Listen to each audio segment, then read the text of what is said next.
మంత్రులంతా పెద్ద పెద్ద క్యాన్వాయిల్ని ఎంటేసుకొని తిరగడం బాగా ఫ్యాషన్ అయిపోయిందని సెన్సేషనల్ కామెంట్స్ చేశారు సీఎం చంద్రబాబు గారు.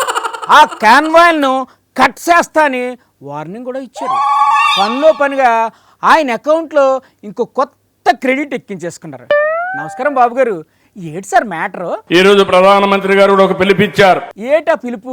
ఇరాన్ అమెరికా యుద్ధం మన దేశంలో సమస్యలకు నిలయమైంది. అవునండి సార్, పరిస్థితి ఏం బాగాలేదంట. గ్యాస్ వచ్చే పరిస్థితి లేదు, ఆ, పెట్రోల్ సరఫరా లేదు, అయ్యయ్యో, ఆర్థిక వ్యవస్థ అతలాకుతలం అయ్యే పరిస్థితి వచ్చింది. మీరు గొప్ప విజనరీ కదా, మీరే ఏదో ఒకటి చేసి ప్రజలందరినీ ఆదుకోండి సార్. రేపు ఎల్లుండి మేము కూడా ఒక అనౌన్స్మెంట్ ఇస్తాం. వామ్మో, అనౌన్స్మెంటా?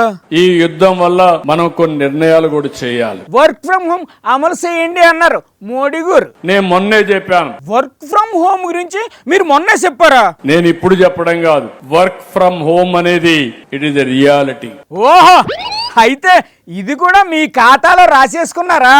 శబాస్. భవిష్యత్తులో కూడా వర్క్ ఫ్రమ్ హోమ్ వస్తుంది. భవిష్యత్తు గురించి ట్రంప్కు వదిలేయండి సార్, ఇప్పటి సంగతి చెప్పండి సార్. దుబారా ఖర్చు తగ్గించాలి. ఎలా తగ్గించాలి?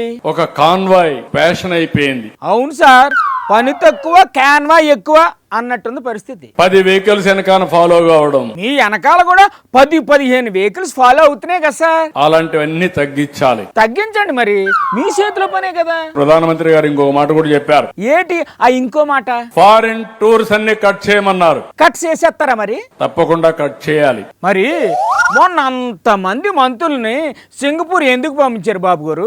వాళ్ళు రాగానే లోకేష్ బాబు గారు కూడా వెళ్ళొచ్చారు. మీ మంత్రులు టూర్లకు ఉండదా కటింగ్? ఇంకేం చెప్పారు సార్ ప్రధానమంత్రి గారు? బంగారు కొనడం కూడా మానమన్నారు. దానికి మీరేటంటారు?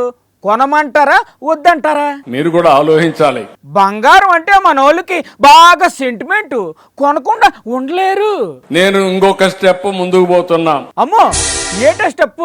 కర్నూలులో బంగారు తయారు చేసే గని మన దగ్గరనే వచ్చింది. అంత మంచి విషయాన్ని అంత కూల్ గా చెప్తారేడు బాబు గారు. ఎంత ఉంటుంది సార్ కర్నూలులో బంగారం? దేశంలో ఉత్పత్తి చేసే బంగారంలో 50-60% మన రాష్ట్రంలో తయారు చేసే పరిస్థితి. దాన్ని నెక్స్ట్ మంత్ ఇనాగరేషన్ కూడా చేస్తున్నాం. అబ్బా, బంగారం లాంటి మాట చెప్పారండి.